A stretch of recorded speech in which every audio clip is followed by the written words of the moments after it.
My lovely sister is going to talk to you about the whole thing with Dietless Life. Why is it so important? Why did you create it? A bit about your own challenges. So why do you think this is so important? Well, I have to go right back to 1984 when I taught for Jane Fonda in Robertson, not far from where I'm living today. But in the 1980s, I started off training to be a child psychologist. I didn't really like that too much. And then I was Pineapple Studios, probably heard of Pineapple in New York. I was their head trainer. I loved that. And then I went to work for Jane Fonda. And it was so interesting for me that all the trainers, including Jane, had a real problem with food. So we all lived on the same diet, oatmeal, diet yogurt, diet Coke, diet hot chocolate, diet cappuccino.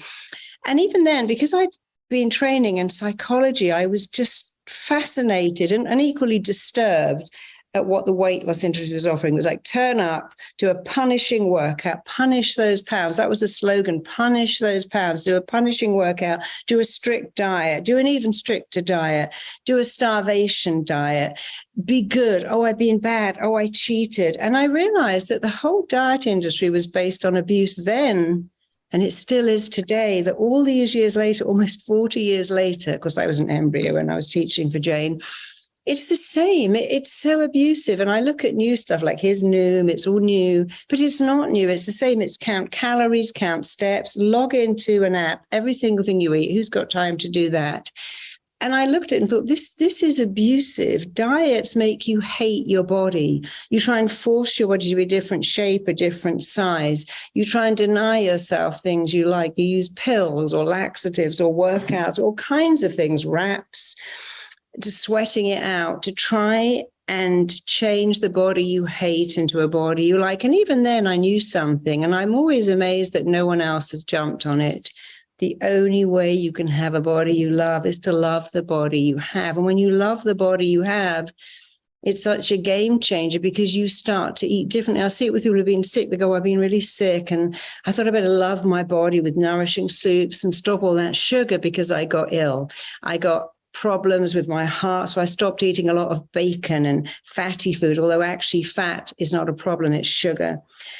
And so I was intrigued by this. And then, of course, I added the science of dieting. And the science of dieting is very simple. When you go on a diet, a low-calorie diet, you lower your metabolic rate super fast because everything that nature created to keep you alive is what's making you fat. You see food when you eat it. It's hard to leave food. You remember where sugar is and go back for more. And if you don't eat enough, your body goes into famine mode. Your metabolic rate slows down. That's how you survived in lean times. But then when you eat again, you actually pack on weight. That was very smart when you were in a famine. And then when you are overweight, guess what? Your metabolic rate goes down again. So diets really mess you up. A low-calorie diet lowers your metabolic rate. A low-fat diet makes you create insulin. Insulin's job is to make you pack on weight. And then we have other things going on, which is when you eat late at night. And if you have to remember, we are modern people with caveman bodies, and the caveman didn't go, I'm going to bed. I think I'll have a pizza. I think I'll take some cooking. I think I'll put on Netflix and snack on some potato chips. So when you eat late at night, your metabolic rate goes down, your leptin levels go down, and your ghrelin levels go up. Leptin is a thing that makes you feel hungry, and ghrelin is something that makes you burn fat. So this is not, hey, let me turn up and tell you how many calories there are in a potato. Let me say, look, I know you want cake, but just have a yummy apple. It's not that. It's based on science. But the biggest science is the interplay going on between your mind and body. You think a thought, your body makes it real. We know that. If I think about something embarrassing, I can blush. Think about something sad, my eyes fill up with tears. Think about food, my tummy rumbles. So every day we think a thought and our body works really hard to make the thought real. And of course, the thought we think is, I can't eat cake. It makes me fat. I know if I eat that, I'll get fat. I've got the COVID 10 pounds, the Christmas 5 pounds, the holiday 10 pounds. And we get into this expectation. I can't eat whatever I want. No matter what I do, diets don't work. I've tried everything. and nothing works. You haven't tried everything. You've tried one thing over and over again. The one thing you've tried is guaranteed to fail. Diets have a 97% failure rate. And yet we're still telling them, I need another diet. I've done keto, I've done Atkins, I've done South Beach, Long Beach, Cambridge, you name it. But there must be another one. There are more diets, more gyms, more advice than ever before. And there are more overweight people than ever before, because it's what's up here. It's not what you eat. It's what's eating you. Overeating is emotional. No one says, hey, my life's amazing. I'm so happy. I think I need to have a whole tub of Ben and Jerry's. Wow, I'm having the best time of my life. I need some cookies.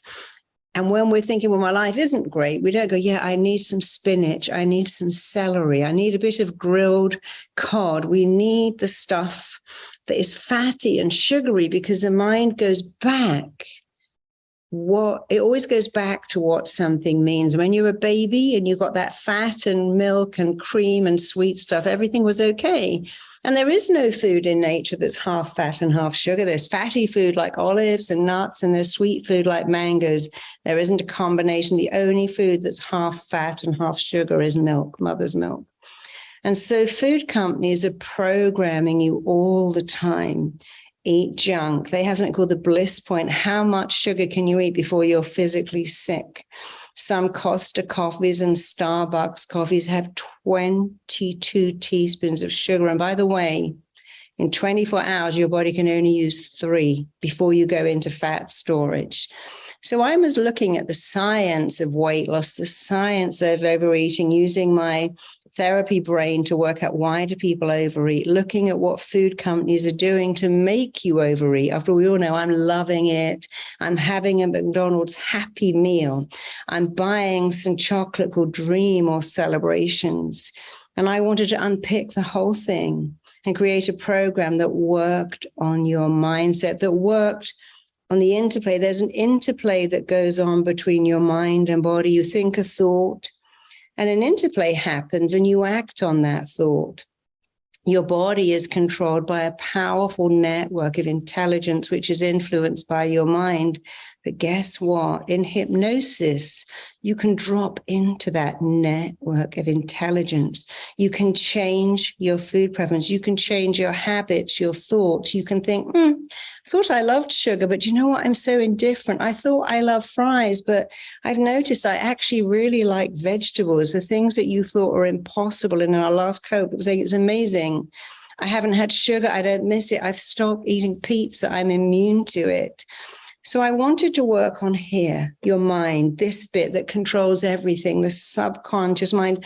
Why do you have cravings? What unravels you? What derails you? And what can you do?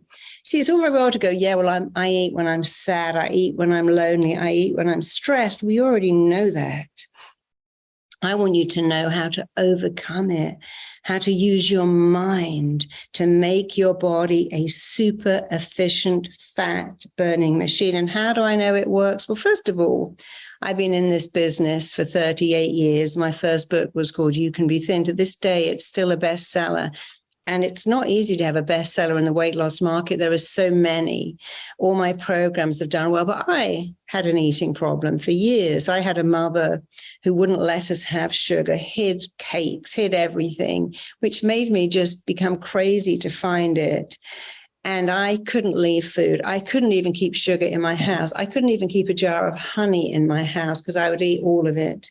I couldn't keep marmalade, couldn't keep cakes, couldn't keep bread. And now I can. In fact, if you came and opened my larder over there now, you'd see a whole shelf full of candy, because people are always sending me chocolate and cakes and keto cakes and sugar-free cakes and monk fruit cakes. And I've got them all ready for Halloween. And now it's so nice. I can think, oh, yeah, there's all that chocolate. I don't need it. It's there. I had friends staying last week and I bought these healthier chips. They ate 2 packets. There's 2 left. I don't feel any need to eat them. And it's that ability to understand the opposite of love is not hate. It's actually complete and utter disinterest. The opposite of love is indifference. And here am I. I ate all the chocolate decorations off the Christmas tree. I ate all my daughter's Easter eggs one year and thought I could replace them. But when I tried to, they'd all sold out. She was not impressed. And I like the fact that I had issues with food. I had a relationship with food that was really unhealthy, because we have a relationship with food. We have a relationship with our body. And now I have a very different relationship with food. I have a very different relationship with my body. People say to me, oh, but I love cake. I'm a food lover. I love pizza. I go, darling, that's not love. That's abuse. Your body doesn't love pizza. What's happening is you think your body wants it. It's your mind. It's like an alcoholic saying, I need wine. The body doesn't go, yeah, I really need wine. I need all of that sugar. It's your mind. The body doesn't go, hey, knock me out. What I want right now is colorants, preservatives, emulsifier. I want junk. The body doesn't want it, and actually hates it, but your mind wants it so much. And that's why you need to have a program that is mindset. Your success in anything at all will come down to 80% of it is your mindset. Your success in finding love, creating wealth, and having the body you want. 80% of that success is down to your mindset. So I created a program that gives you that mindset.